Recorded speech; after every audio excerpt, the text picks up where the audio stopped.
yeah, I woke up one day and it was very much that bank moment again where I don't want to do this anymore. Right. Yep. And so I resigned. It was quite a sad process getting out of it because I still do have a love for the brand.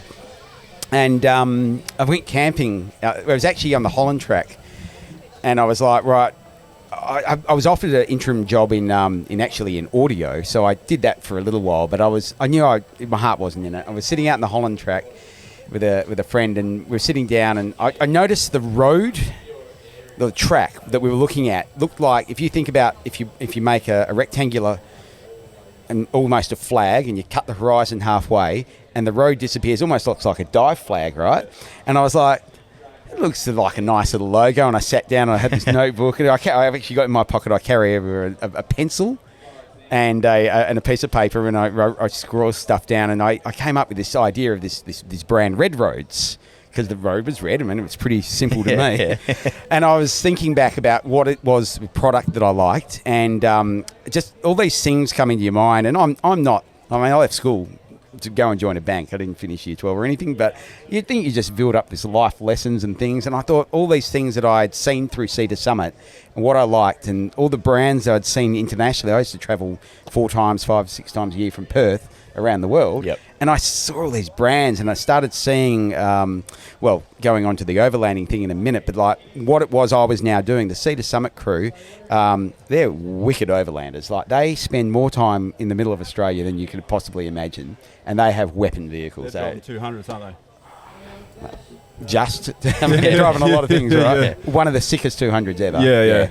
So anyway, I started writing things down. I remember one of the things I just touched on, it was Granddad's tool roll.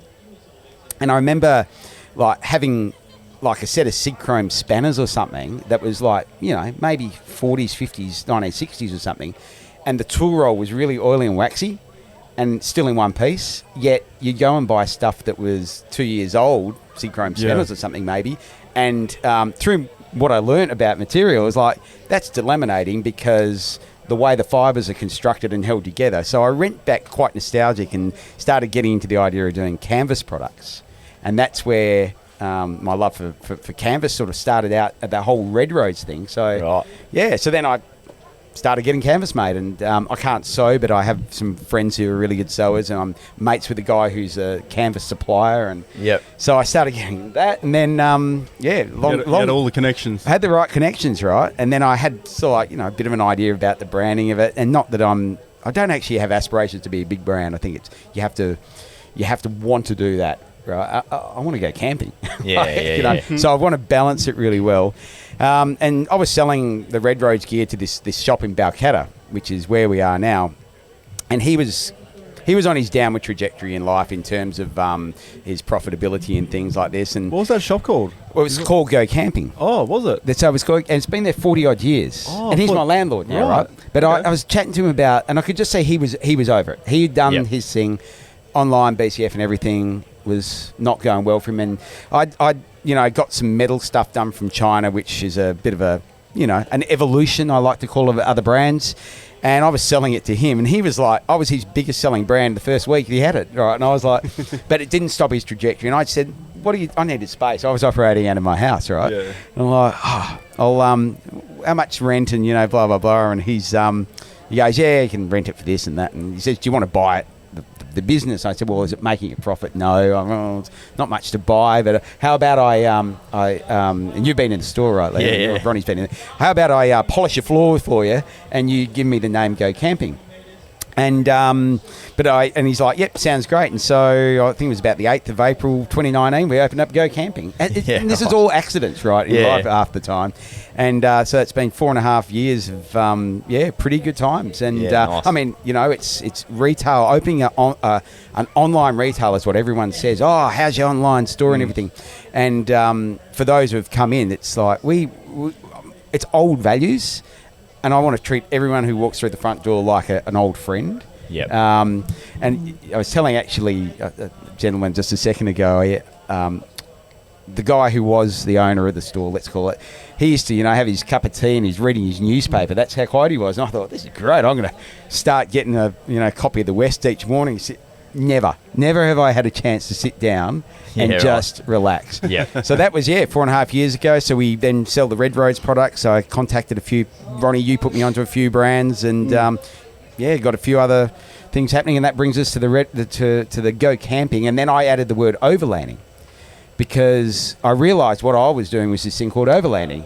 I describe it as, you might go camping at Exmouth for a week, or you might drive to Exmouth on the way, and spend one night there. But what you've done on the way is overlanding. Yep. So that's where the Go Camping and overlanding. So there you go. That's a little bit of a history of where we it's are now. It's a bloody cool story too, mate. It's awesome to hear where that's come from. There's one detail though that he's left out. Uh-oh. So what did you pick up on? Go there? Camping is sitting here. Behind Go Camping is a massive BCF store. Yes. Yep. So explain to us, I know the answer to this, but just explain to our audience how it is you're able to survive in front of a place that sells a lot of cheap stuff. Well, I mean, they don't just sell cheap stuff. They also sell good stuff as well. They also sell some good stuff. And part of it is that I'm definitely not a capitalist, and I'm not a socialist necessarily, but I'm somewhere in between, and I think there's enough room for everyone. So why not just complement what each other does? Let BCF do BCF. Let me do what I do. I'll have a different range of products, different price points, different service. There's probably 30 products that they have that we sell. We send as many people to them as they send to us. Oh, righto.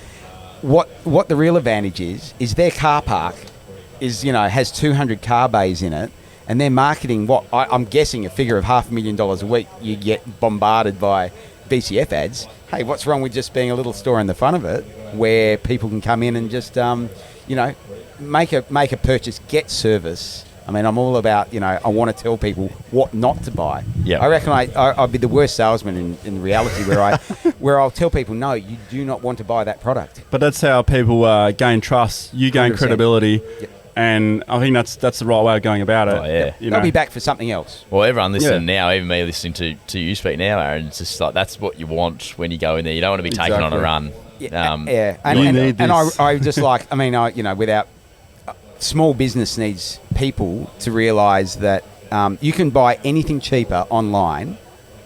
Someone's always willing to go out of business to make a sale. Yep. And we're just like, brands like me, businesses like me, just want to actually, service people, give them the right advice. We need to make a profit. We need to pay the rent. I've got two awesome staff, Chris and Amalia, Curl and I. We need to make a profit. It's the reality of life.